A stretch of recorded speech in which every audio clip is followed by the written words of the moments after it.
Hi everyone! My God, andito kami sa U-turn. Yung U-turn dito sa Australia is parang ukay-ukayan sa Pilipinas. Kasi ang mamahal ng mga jacket, guys. Ito, ang ukay-ukay nga to. Oh. $15. Pang winter na to. Ayun oh. Para kami U-turn. Naging practical lang din, sus ko. Ang ugali natin sa Pilipinas na mahilig mo ukay-ukay, hanggang dito sa Australia ukay-ukay pa rin. Sa ngalan ng ukay-ukay, di ba? So diskarte na lang talaga kasi kung bibili tayo ng mga branded, doon mga branded naman siya, second handed lang. Kung bibili tayo ng brand niya kasi ang mahal, Diyos ko. Pagpadala mo na lang sa Pilipinas, marami kang natutuwa. So ngayon, maglalakad kami ng 19 minutes papuntang bus station. Kasi hindi namin alam. Wala na kaming pan-taxi kasi nakadalawang taxi na kami. Tapos hindi yan, rules lang yan. Kumain-kain ka pa kami sa KFC. Ayan. Ang ending, wala ng pan-taxi. Ito yung ukay-ukay body ko. Ah, say hello to the world. The world talaga. Oo. So ayan, so maglalakad kami.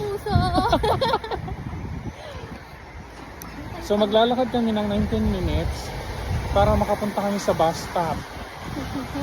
Diba?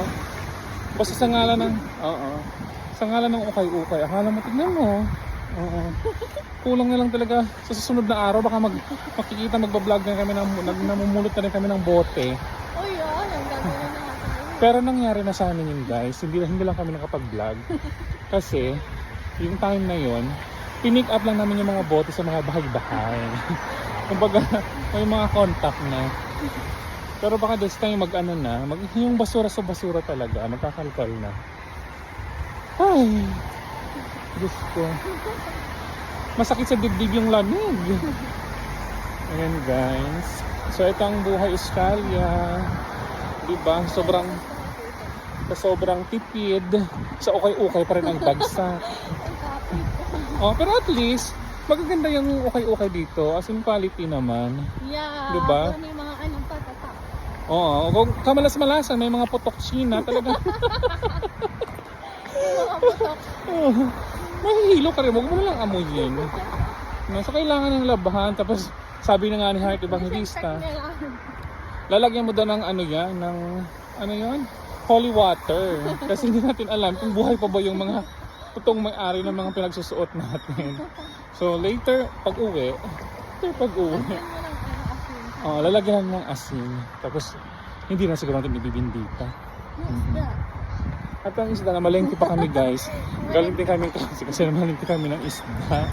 Kasi balak namin talaga na magluto ngayon ng hapunan. Mag-fish steak sana kami. Ngayon, itong si Madam, nakakita ng KFC, pumasok. Kumain na kami sa KFC. Imbis yung budget namin pang ukay-ukay na bawasan. Magkano din yung KFC? $20 mahigit na rin. Diba? So ayun lang, antabayanan niyo po ang aming susunod na mga vlogs. Bye world!